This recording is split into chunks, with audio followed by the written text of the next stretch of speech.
sustainability has become really a talking point, but we're looking today in particular to the issue of engagement.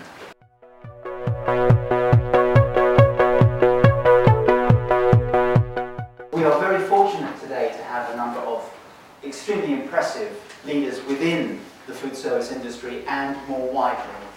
Our employees are our business. They're the people that we do absolutely everything through. They serve our customers, they serve our clients, they are our ambassadors day in, day out. They're in the front line.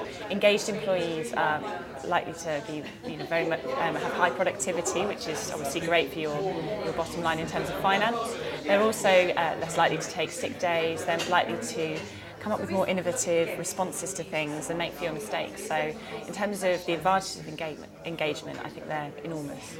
If we're going to engage them, you can have the best strategy in the world, but you've got to turn it into reality. You have to make it real, and the only way we can do that is through our employees. The best ideas come from the ground anyway, there's no doubt about it, because they're the ones that are in front of the customers, they're the ones that are out there. You've got 2,000 of our employees that have got great ideas, so most of our good ideas have come from them. You really do need the tone from the top. John Griffiths-Jones is our chairman, and here, these are his own words. I'd love to say that I've crafted them for him and take the credit for it, because I thought they were pretty good, really. But if we can't become a truly sustainable business, we risk becoming redundant as a firm and as a sector. I mean, that's a pretty big wake-up call. A business of any size here, the key thing is leadership for a start. You need to demonstrate that the CEO, the senior management team are really engaged on this issue, and from that, all of this is driven. Engaging employees furthers the cause of sustainability in a number of different ways. It's a feedback loop. It's not one-dimensional, it's not a one-way monologue. The employees come back and say, yeah, okay, we like this, but actually if you thought about doing it this way, it would be slightly better, it would be easier to deliver, it would have a greater impact. Our employees are a sounding board as much as they are our messengers and our ambassadors.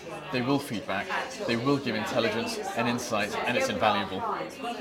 So I suppose the goal here is, it's a communication challenge, is getting to a point where you've got every single member of staff is a sort of a champion in their own right. They get it. So the additional benefits of engaging with sustainability, I think, are a sense of purpose. And one of the key factors for fostering intrinsic motivation in your workforce is actually to give people a purpose to work towards. So I do think that if you just do small things that make a difference to them, that they can easily understand and engage in and see a difference rather than do something. So if, for example, we do something called freewheeling, which is where we looked at trying to reduce the number of deliveries. So that was part of getting them to engage in deliveries and being measured and counting, and so they've got a comparison against other sites. They can tell what the difference is that they're doing. But that's just one small thing, and that sort of builds up into other things. We spend most of our time at CH&Co engaging the customers, because they don't really, when they're coming in for their 17-minute lunch break, they don't understand some of the choices they're making and why.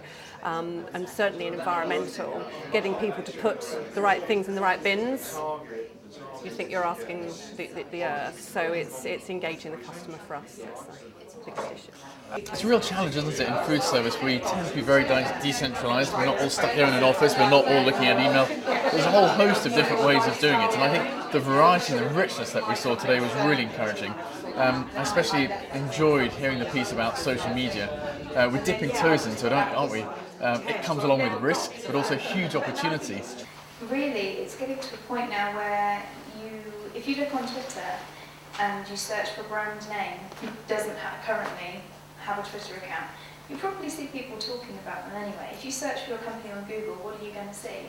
You need to be able to control your social media presence, so the only way you can do that is by being there, because otherwise people will continue to talk about you behind your back. You won't be able to see what they're saying. I think social media is a great feedback tool, so it's great to put your ideas out and you get feedback, and depending on the community you're putting that idea into, you're getting intelligent feedback or appropriate feedback, relevant feedback. I think we're in this funny situation where we ask ourselves why we need to engage with stakeholders almost as if it's an adjunct, but really stakeholders are the business. It just is your organisation, it's your employees, it's your suppliers, your clients, your customers, the regulator, the NGO, the commentator. There's no way of getting away from it. Stakeholders really are the fabric of a business. They're the community. And one of the things that has struck me about all of our panellists, all of our participants, is that they really have been leaders. They really have embodied the change that they want to see. It's been a real privilege, it's been a real pleasure for me to spend time with all of you. And I'd like to thank all of our panellists and also our speakers. Please, I'd like to give them a very big round of applause.